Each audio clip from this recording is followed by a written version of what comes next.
Um, so I'll be talking to everyone today about the impact of the NAA on Nevada archaeology. This is an organization, an association that I'm very passionate about. I'm very glad to be a part of it, and I know a lot of our board members are here and also can probably add in things if they're so interested and inclined. So please feel free to drop anything in the chat if there's something else you want to highlight or something else that you want me to touch on. So first and foremost, let's talk what is the NAA? So the Nevada Archaeological Association, the NAA, is a 501c3 nonprofit organization consisting of professional, academic, and avocational archaeologists with members throughout the state and across the nation. There are regional chapters and several affiliated societies. So the NAA, just for a little bit of history, was actually organized in 1972, and this was apparently stimulated by a grant that was done in 1971 from National Endowment for the Humanities, and this was to Sheila T. Brooks. And this grant was entitled People's Archaeology in Nevada.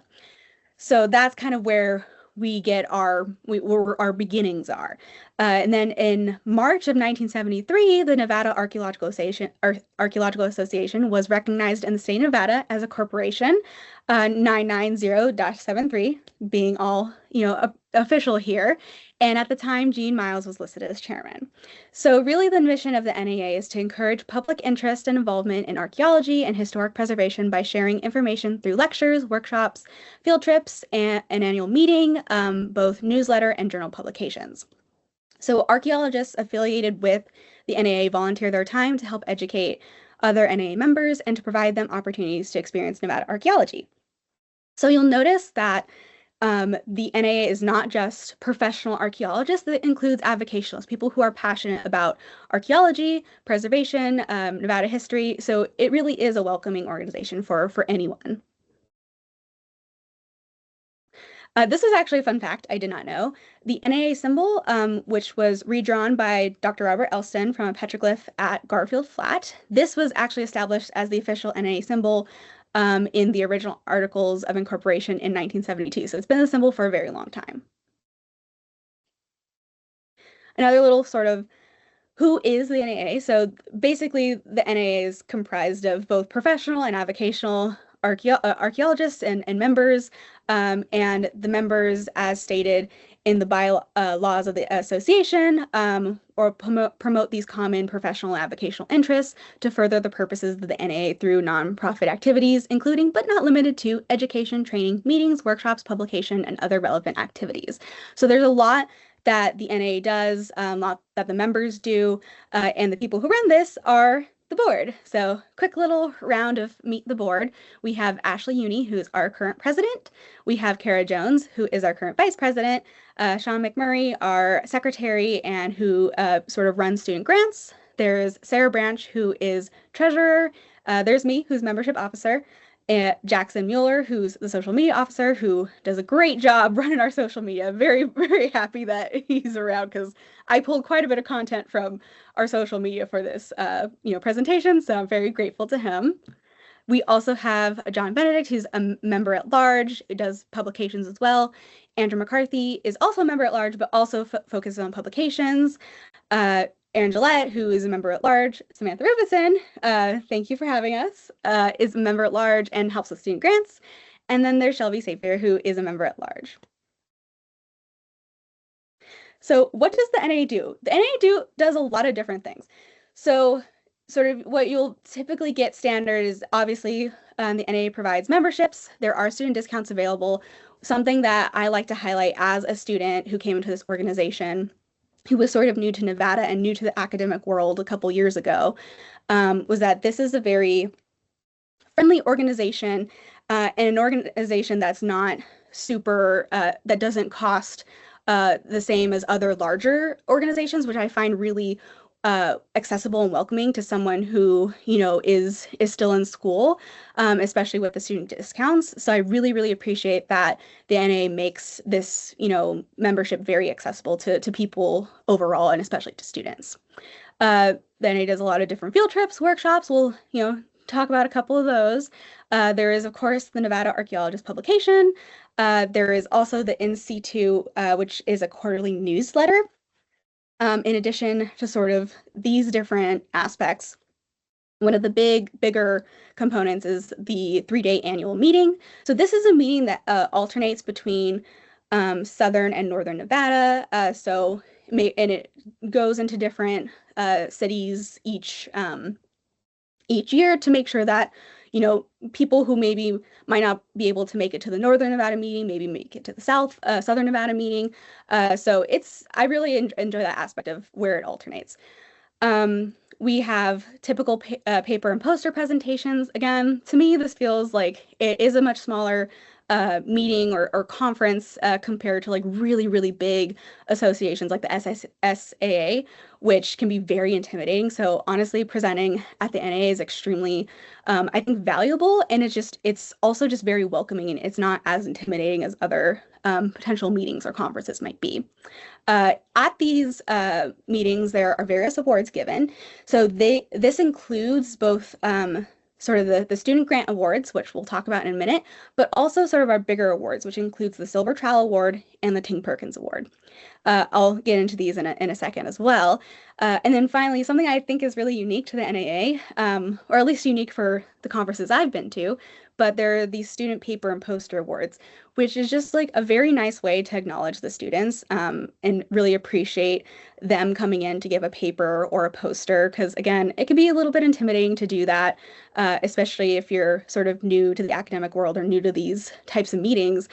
So it's just a really nice way to acknowledge the students, and I really, really appreciate that. I'm not just saying that because I've won one before, not to brag, but very, very great event overall. There's keynote speakers that change every year.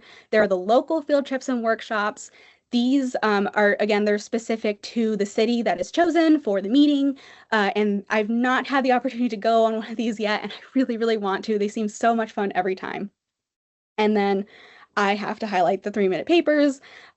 These are very, very fun. I'll also talk more about that in a second. But there are also many other events to come.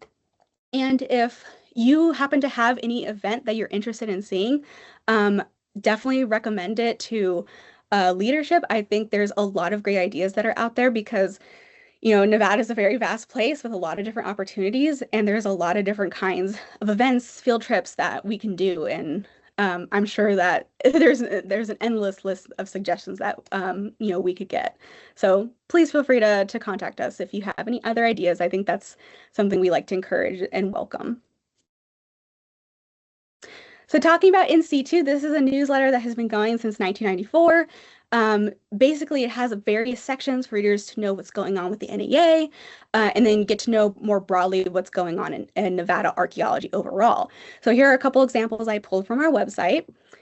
There is always some highlights from field trips, workshops, and meetings, so you can kind of get a sense of what it's like to participate in the NAA and see what is going on in the organization right now, what people are doing in research and work, passion projects, etc. So this is a really fun newsletter and something that's really cool. I know that a couple members of the board worked really hard to get all of the NC2 newsletters available digitized and put up on the website. So this QR code will actually take you right there.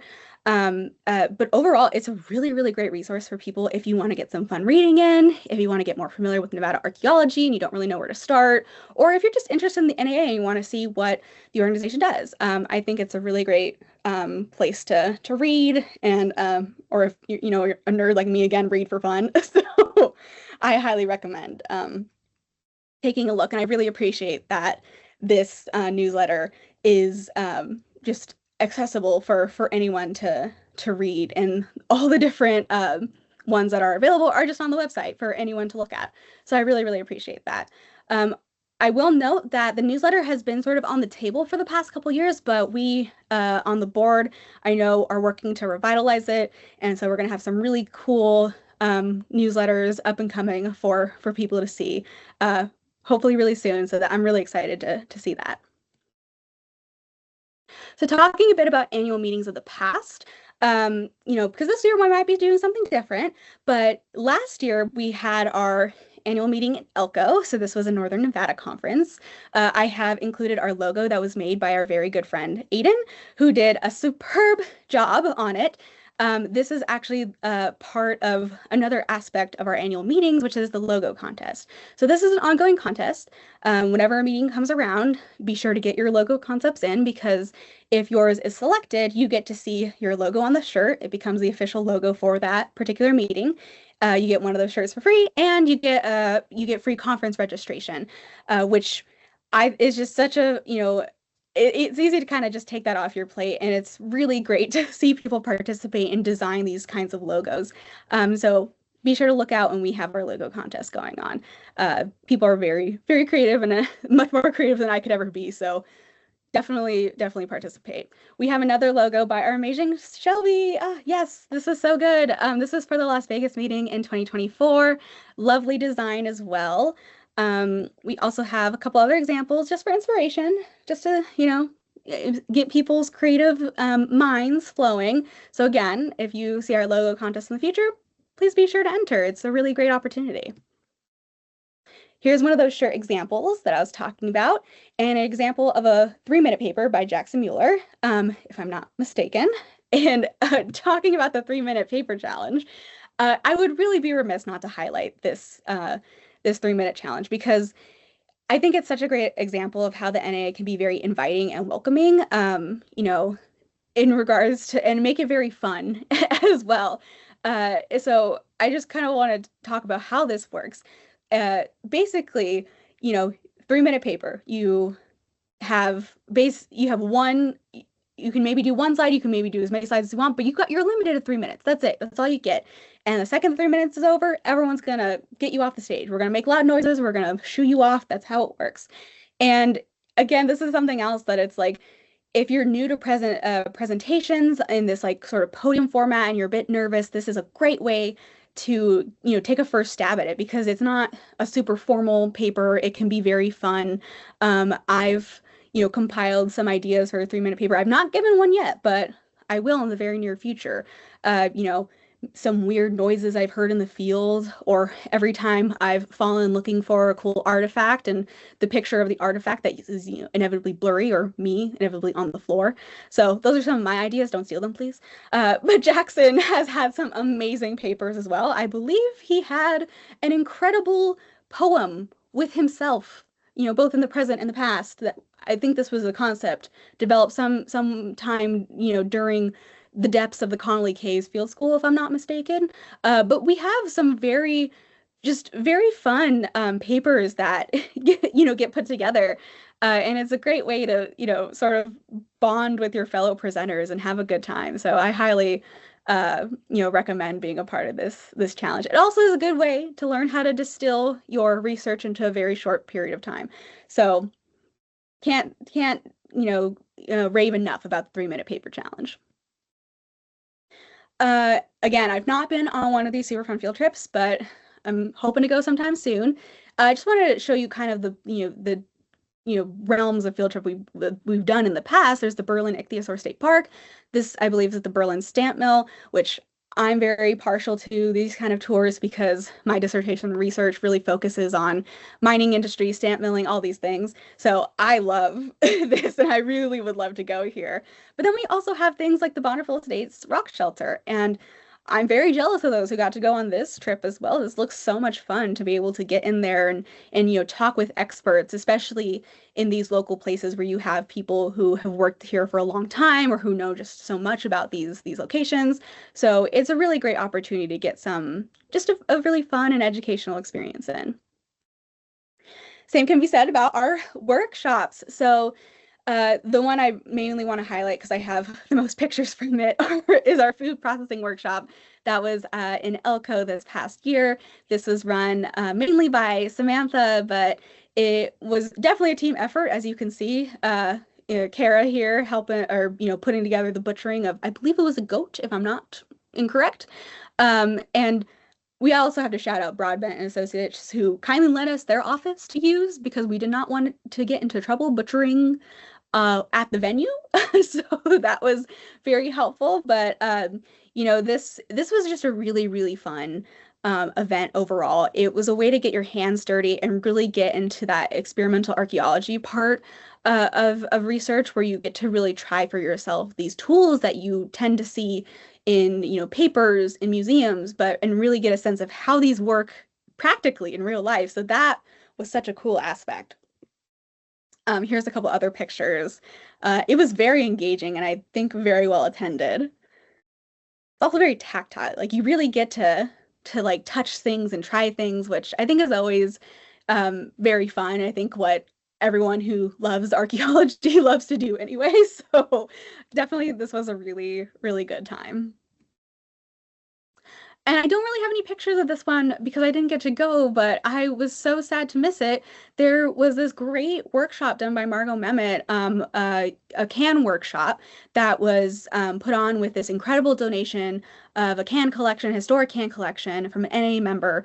And it's truly an incredible collection of historic cans. Again, as a historical archaeologist, I love cans. So I imagine this was a really, really fun workshop. This was truly incredible artwork put together by our social media officer.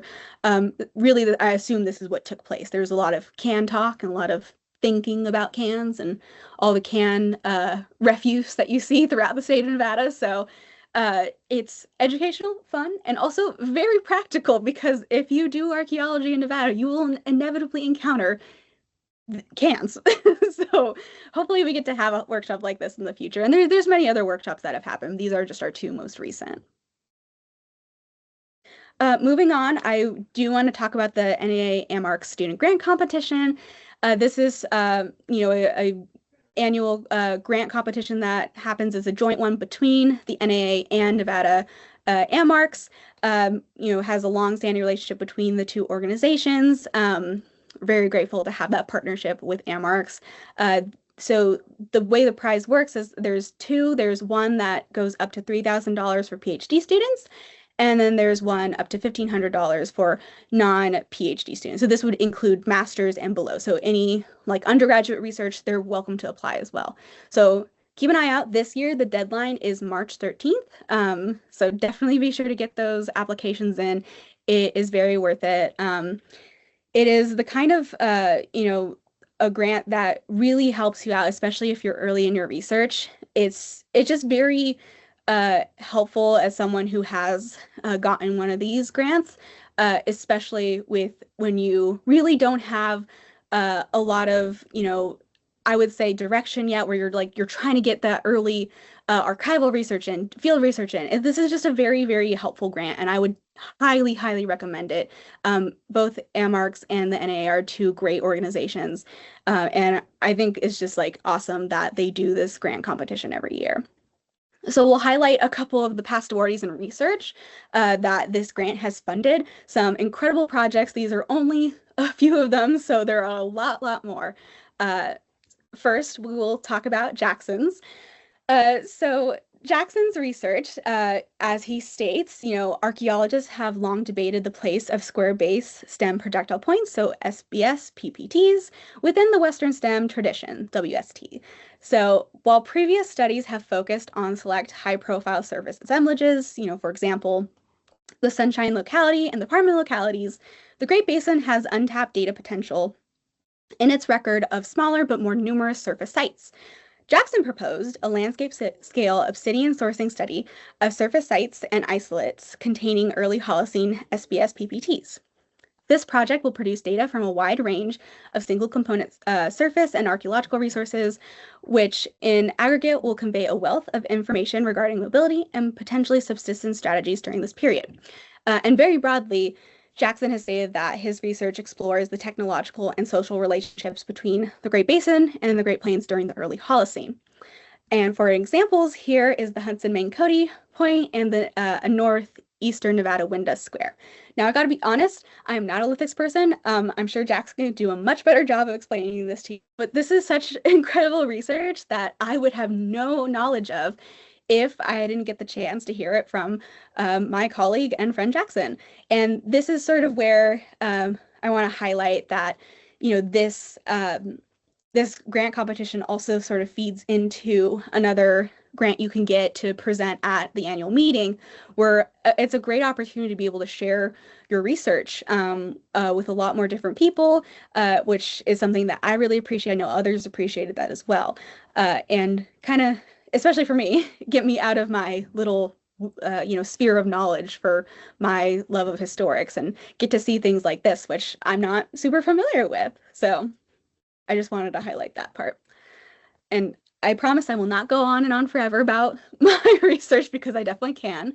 But this grant specifically went to funding my dissertation work, The Place Where Antelope Go to Dream, Collaborative and Historical Archaeology at Tenanosi-Gaiba Way. So my dissertation specifically focuses on investigating the historic cultural landscape of a multi-component game hunting site in the Western Great Basin. And here's an example of a corral at that site. I do like to state first and foremost, this entire complex is a sacred site and an area for traditional hunting and pine nut gathering.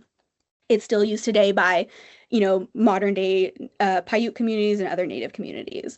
And it's a very near and dear project to my heart. And I have a million people to thank, but I definitely have the NAA to thank for getting me to this point. This, again, is an example of one of the corral features, and you can see my very good friend Eric Dillingham doing a great job of being an arrow and pointing to one of the blinds that is built into this feature. So I'm really focusing on this historic period between 1850 and 1950, where you have the multiple mining booms in this area. And specifically in this site region, you have a lot of wood cutting for use for fuel, especially with charcoal production. So you have this mix of pre-contact, contact sites, and then these proto-historic sites that are contact era that I'm still trying to parse out. This is actually an example of a charcoal production site. So if you're familiar with sort of the large carbonaras, the big built features in sort of northern, central, northeastern Nevada, this is not like those, which is very interesting. Those have structures. This is only a platform. So something I'm working on is parsing out who was building these structures. A question to be determined by the outcome of my research, so stay tuned. And I have to highlight a couple of the fun artifacts. So this is a cottonwood triangular projectile point made out of white shirt, and then a blue glass trade bead that I call the blueberry bead. It's my probably favorite item I've ever found up there. And there's just so many different things to highlight, so I'll end with my little collage here and move on to Audrey Andrews, who's my very good friend, and she's the most recent awardee of this grant. I also could not find a picture of her doing her research, so I might just not have one, but I did have a picture of her helping me at my site. So she is someone who is a great colleague and does a lot of great work, specifically on her dissertation titled Feminism's First Frontier, A Historical Archaeology of Reno Divorce Ranches. So throughout the past 3 years, she has worked to identify more than 70 divorce ranches and has done an extensive amount of archival research regarding the Reno divorce industry. So her project in particular identifies the intersection of gender, performance, and the American West at Reno divorce ranches through the lens of historical archaeology. So for those of you who don't know about the divorce industry, I know a lot of us do, but it's such a fascinating part of Nevada history. This industry arose in the early to mid 20th century and kind of intensified because of Nevada's very lenient residency laws, which kept getting more lenient as the time went on and more women came into Nevada seeking divorces. So this was a very big part of Nevada's economy, especially in Reno. And Audrey really gave me a very humble summary of her work because she's doing a fantastic job. In this last year, and with this award, she worked very closely with the Pyramid Lake Paiute tribe to go and record the ranches that are on their lands. They were able to find or she was able to locate, I think this is just off their reservation and it was on private land, some still extant structures from the divorce ranches, which were so incredible that like these were still there. And she did a great job of working with them, and I believe an exhibit is being put together, which I'm so excited to hear more about in the future. So it's a really, really cool, unique project. Um, and I'm definitely looking forward to hearing her defend in the very near future. I believe this upcoming spring, fingers crossed, knock on wood. So if you guys are interested in that, I highly recommend checking that out as well. But this is, I can't rave enough about this project. And then last but certainly not least, we have our illustrious Vice President, Kara Jones. So their research centers on changing landscape use, on the changing landscape use of Holocene lakeshores by people in the past, and specifically by utilizing GIS and remote sensing, which I'm such a huge fan of. That is something that I love incorporating into my research as well. So, and I love hearing about that from other people. So Kara is particularly interested in how people shape, create, and relate to landscapes and how this can be seen through the archaeological record. And lately, this has been focused on a series of freshwater crustacean catchment features and their relation to the changing environments of the Ivanpah Lake along the California-Nevada border. And I cannot recommend enough. If you've never seen one of the presentations on Ivanpah, I highly, highly recommend. It's such a cool topic. It's always a fan favorite whenever the meetings come around. So definitely check out Kara's presentations because they're so, so good. Kara also wanted to note that NAA support and participation has allowed them to share their research at various stages with a wide audience and encourage others to examine dry lake shores in a new way. NAA members have informed them of more places throughout the Great Basin that have similar features, which may indicate a regional trend of freshwater crustacean use, which I think is so cool, and it really does highlight how important like the NA is with, disseminating knowledge and getting students to be able to disseminate knowledge and engage with other communities. I can't tell you how many times I've also been able to talk to someone who had an idea or had a comment or something in regards to my research. It's so encouraging to know that there's this bigger community that is there to support you, to cheer you on, and to help you out, and is eyes and ears on the ground, being like, "Hey, I recognize this type of site. I saw this in this presentation," and be able to contact you about it. So I think that's just such a great thing to highlight about the kind of support that you get through the NAA and the kind of work that's being done within this organization. So I very much appreciate that contribution. Here are some of pictures that Kara provided. It's always funny to me because it's so different from the area I work in, but it's so, so cool to see it. I definitely am out looking for any other potential crustacean catchment features as well. So if I find any, I'll be sure to let you know. So moving on to our other big awards, we have the Silver Trowel Award, which is presented to professionals that have spent a majority of their professional career working in Nevada, have made outstanding, positive, lasting contributions to archaeology in Nevada, and have maintained the highest standards of professionalism and ethics in the conduct of their career. This award was created and first presented in 2004. So I wanted to share a little blurb that was written by Jean Hattori in regards to the 2018 award, which is pictured here. This is to Dr. James Pat Barker. So, Pat is known at the time was known to many older agencies. So I'm an academic archaeologist as the former state BLM archaeologist who worked between 1988 and 2006. And to those people, including, the project proponents, he apparently acted as the Monty Hall of archaeology, which I love.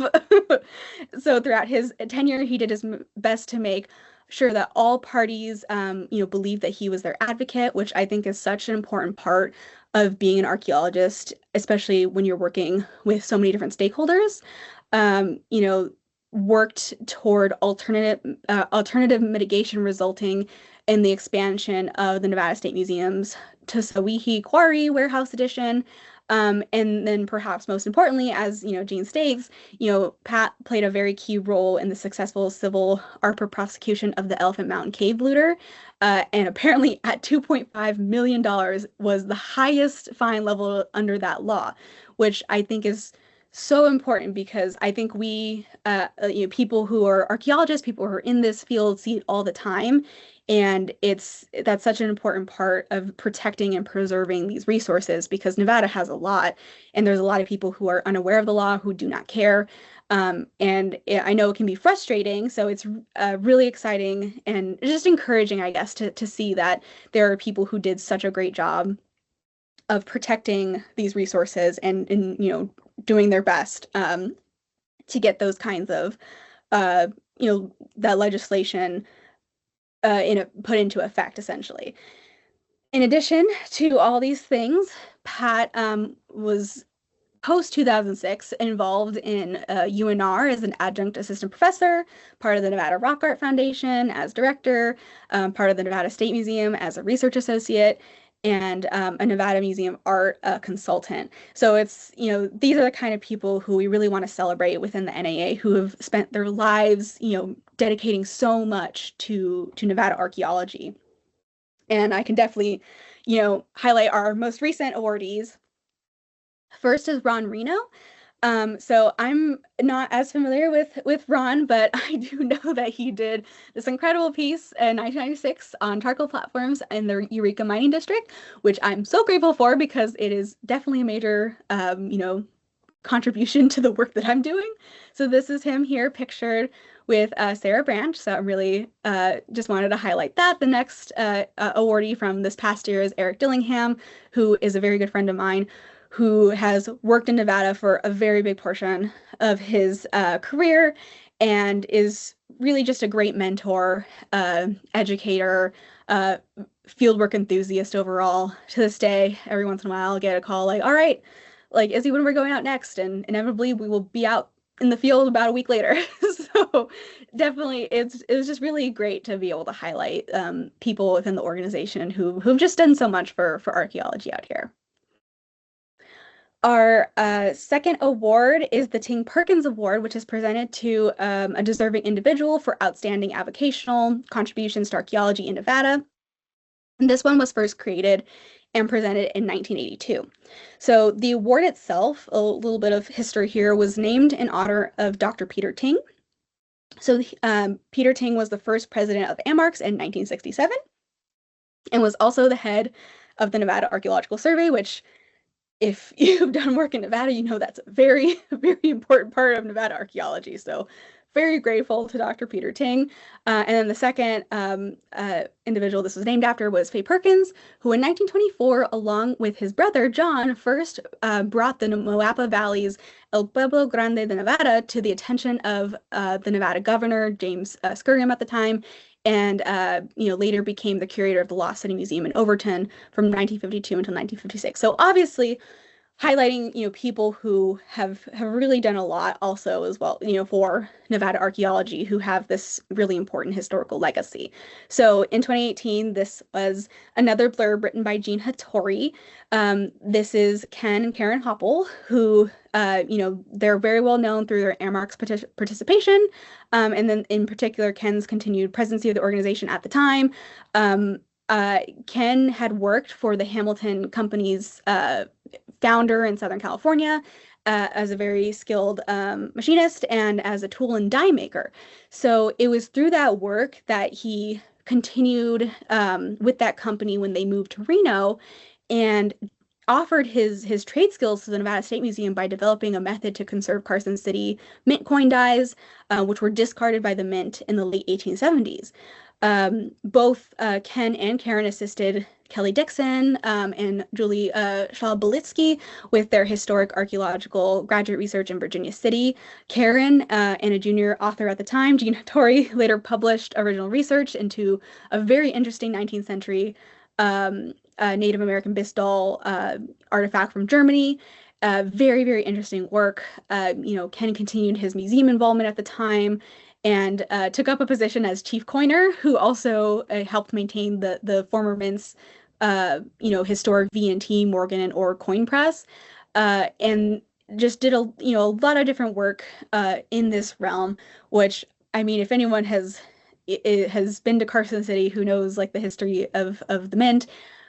I did not know this. I was like blown away. I'm like, oh my gosh, it's these these people, these individuals who had the trade knowledge and the passion to really go in and do the work to revive something that was genuinely discarded and would have been lost. So that is really in essence what this award goes to really honor people who are maybe not archaeological professionals, who didn't go and get a degree in archaeology, and really, but did a lot of really good work and have continued to do work to this day. And I think, our organization is very much enriched by the presence of archaeologists as well as avocational archaeologists, because that's kind of how this discipline has always been. I don't think I think going forward into the future, it should be a very inclusive discipline. And I think Nevada NAA is and the Nevada's location is a great place to sort of continue that trend. So the last big thing I wanted to highlight in regards to the NAA is our publication, the Nevada Archaeologist. So this was established in 1972 to provide a bond of communication between the professionals, amateurs, and the general public. It became peer-reviewed in 2011. And again, this is something, and I will, here's our publications officer, Andrew McCarthy's email. This is a publication that I think is again, very welcoming and friendly toward anyone, and especially students or people who have never published before. It's a great way to get your first publication in. I know that I will have my first publication through this, through the Nevada Archaeologist, and I'm very excited for it. It's something that I co-worked on with, Dr. Brian Hockett, Aaron Dillingham, and Evan Pellegrini in the leads. So it's just something that's like, I'm so excited to be a part of the Nevada Archaeologist, because it has a very, very long career. As you can see, the first issue was in 1972, and it's just really, really exciting that this publication is still around. And I know I'm not sure how many years, but it's something that I know the board wants to focus on bringing back. So if anyone has a publication that they're looking to get out, definitely consider the Nevada Archaeologist. Again, because it is intended as this communication branch with not just academics or people in the field, but the broader public, people who maybe don't have any knowledge of archaeology. I think that's it's just a really good type of publication where it's not just gatekeeping things. It's something that can be shared and appreciated by all individuals. So with that, I of course have to note, please feel free to join the NAA. Here's a QR code that'll take you to the official form. It's something that you don't have to do right away, but definitely would consider it, especially with all the different opportunities that are offered. I highly recommend it as something to if you're passionate about Nevada archaeology, preservation, history, etc., definitely consider joining. And of course, I have to highlight our website and social media. So QR codes for both. The black one goes to the website, the blue one goes to social media. These are just places to keep up to date with what the organization is doing, most recent announcements, just something fun to have on your feed that's not, our crazy world's news today. So I highly recommend following us on social media, especially since you'll get to see all the fun things that Jackson's cooked up. So with that, I just, definitely want to say thank you for everyone's time and for listening in. If you have any questions, feel free to reach out to anyone on the board. As I just want to reiterate that, again, this is a very welcoming organization and does so much for Nevada archaeology, and I know we'll do so much more in the future as well. So I, for one, can't wait to see what's coming next, and I'm very excited to be a part of it. So with that, I will say a very big thank you, everyone.